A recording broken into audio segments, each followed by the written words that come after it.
Big part of DEI are these so-called anti-racism trainings that are nothing but Maoist struggle sessions that are designed to change the American way of life, to change how Americans think. You're watching Restoring America, where we shine a light on the fundamental values of this country and all the reasons why they're worth saving. This week, we're going to talk about the relentless effort by the left to undermine the fundamental values that were key to our Declaration of Independence back in 1776. I'm Kaylee McGee-White. Let's get started. This week, we celebrate the 4th of July, the national holiday commemorating the day the American colonists formally broke away from Great Britain and declared their independence. Our Declaration, written by Thomas Jefferson, clearly lays out the principles we relied upon to make our case, principles that became the foundation for our new government. Liberty, justice, equality, and a government led by and for its people. These principles are still vital to who America is and what it ought to be. However, these principles have also become targets in the left's culture war, especially over the past decade.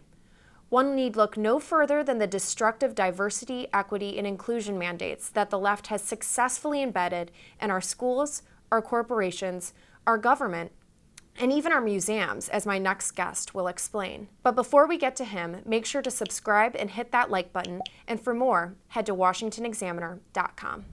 With me today is Mike Gonzalez, a senior fellow at Heritage Foundation and the author of a new book called Next Gen Marxism: What It Is and How to Combat It. Mike, thanks very much for being here today. We're talking about the very important topic of the culture war generally and how the left is seeking to undermine many of our founding principles that we celebrate this week with Independence Day. So I want to focus specifically on one of the left's efforts to do this through DEI, or diversity, equity, and inclusion programs. Because, in my opinion, there's no better agenda that so clearly demonstrates the left's goal of undermining our founding values. So can you explain how the left is using DEI mandates to accomplish this? Yeah, right. The DEI is a prime example of leftist subterfuge because it hides behind beautiful words: diversity, equity, and inclusion. In fact, DEI, it operationalizes critical race theory, which is a Marxist construct. A big part of DEI are these so-called anti-racism trainings that are nothing but Maoist struggle sessions that are designed to change the American way of life, to change how Americans think. Now, I need to reiterate once again that diversity is a beautiful concept, but the way the left defines it, it just means racial quotas, which are unconstitutional. Equity is the worst of all of them. It sounds like equality. It's the opposite. It mandates that government and the private sector treat individual Americans differently because of their race. And inclusion, another nice sounding word, means language codes or prohibitions on what we can do or say or act. So yes, it is something that must be fought, despite the fact that the left has hidden behind these beautiful sounding words. And you make a great point about its cultural ties to Marxism, because you've argued extensively in the Washington Examiner for us that these things actually have their roots in original Marxism. And you talk about this in your new book as well. So how can we track DEI back to Marxism? Well, you track it directly to critical race theory, which, as I said, DEI operationalizes the concepts of critical race theory by implementing its mandates. Critical race theory is the direct descendant of critical theory, which is it's American direct descendant. Critical theory is a German body of thought that was started by Marxist intellectuals in Germany to try to revolutionize the culture, try to revolutionize not just German culture, but the entire West. And they came here, they set up a Columbia University, and they tried to, it was an unremitting attack against traditional tenets of the United States and the West. Critical race theory does all that, but in terms of race. In other words, the revolutionary agent is no longer the worker. It is the member of in the case of critical race theory, it's a member of racialized, marginalized groups.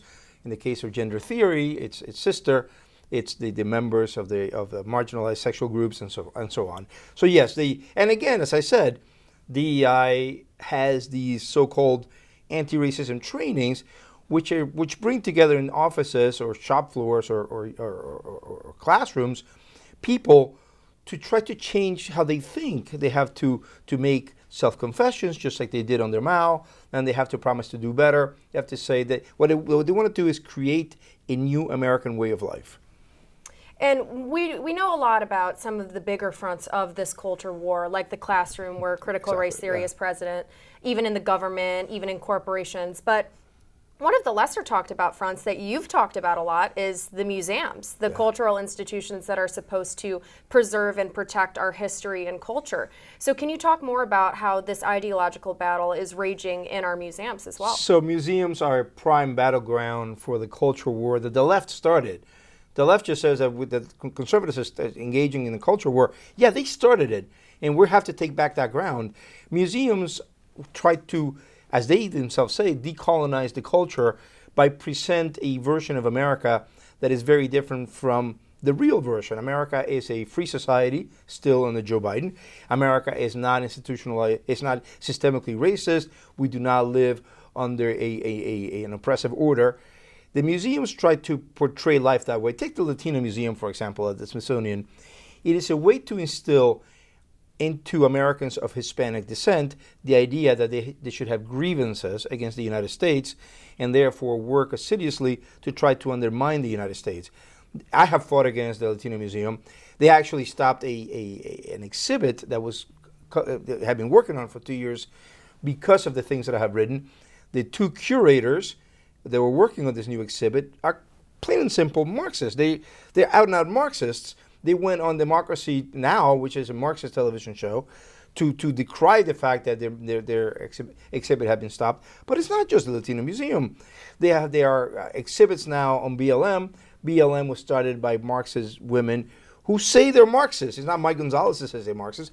They're Marxists. So yes, any Republican congressman who believes that they can just ignore the Smithsonian or any other museum, that they can ignore this battle, they're whistling past the graveyard. And every victory in the culture war is ultimately going to be rooted back to fighting it on every single front and not ignoring even the ones that people don't think matter. So thank you very much for drawing attention to this very important issue.